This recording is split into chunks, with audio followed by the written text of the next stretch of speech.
పండుగ తెలంగాణ మహిళల ఆధ్యాత్మిక చైతన్యం. బోనాల పండుగ.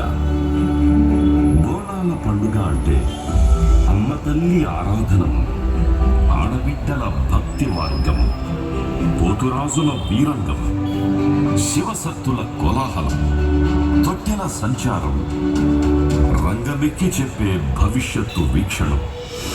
మొత్తంగా బోనాల ఉత్సవ సందేశం సర్వజనుల సంక్షేమం. ఆషాఢ మాసం వచ్చిందంటే చాలు హైదరాబాద్ జంట నగరాలు అమ్మ తల్లి ఆరాధనతో శిగాలెత్తిపోతాయి.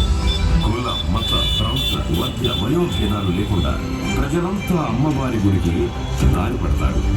మట్టి కుండల బోనాలను తలకెత్తుకున్న ఆడబిడ్డలంతా ఊరేగింపుగా శ్రద్ధాభక్తులతో కదులుతారు. రహదారి అంతటా పసుపు, ఆకుపచ్చ వర్ణపు నది ప్రవహిస్తున్నట్టుగా ఉంటుంది. బోనాల పండుగకు మూలాలు మాతృదేవతారాధనలో ఉన్నాయి. అమ్మ తల్లి పేరుతో స్త్రీ దేవతలను పూజించే సంస్కృతి అత్యంత ప్రాచీనమైనది. సింధు నది నాగరికత కాలం నుంచే ఈ సంప్రదాయం వాడుకలో ఉంది. అలాంటి ఆచారం దక్షిణాదిలో ద్రవిడ సంస్కృతిలో అంతర్భాగమై తెలంగాణ నేల మీద వందలాది ఏళ్ల నుంచి కొనసాగుతూ వస్తుంది. ప్రతి ఏటా కొత్త వానలు కురిసే వేళ ఆషాఢ మాసపు ఆరంభంలో గోల్కొండ కోట జగదాంబిక ఆలయంలో తొలి బోనం సమర్పణతో హైదరాబాద్లో బోనాల పండుగ ప్రారంభమవుతుంది. సికింద్రాబాదులోని ఉజ్జయిని మహంకాళి ఆలయానికి ఒక ప్రత్యేక చరిత్ర. 1813వ సంవత్సరంలో సికింద్రాబాద్ ప్రాంతంలో కలరా వ్యాధి ఎంతో మందిని పొట్టన పెట్టుకున్నది.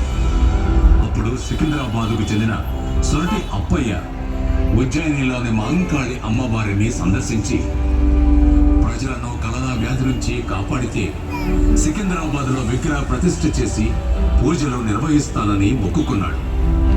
కలరా వ్యాధి తగ్గడంతో 1815లో అమ్మవారిని ప్రతిష్ఠ చేసి ఉజ్జయిని మహంకాళిగా నామకరణం చేశాడు. 1864లో ఆలయ నిర్మాణం జరిగింది. అప్పటి నుంచి ఇక్కడ ఉత్సవాలు ప్రారంభమయ్యాయి. ఇక్కడ జరిగే బోనాలను లష్కర్ బోనాలు అంటారు. తొట్టెల ఊరేగింపుకు తోడుగా పోతురాజుల విన్యాసాలు, వివిధ జానపద గ్రామీణ కళాకారుల ప్రదర్శనలతో అంగరంగ వైభవంగా ఉత్సవాలు మొదలవుతాయి. బోనం అంటే భోజనం. ఈ భోజనం అమ్మవారికి భక్తితో అర్పించే నైవేద్యం.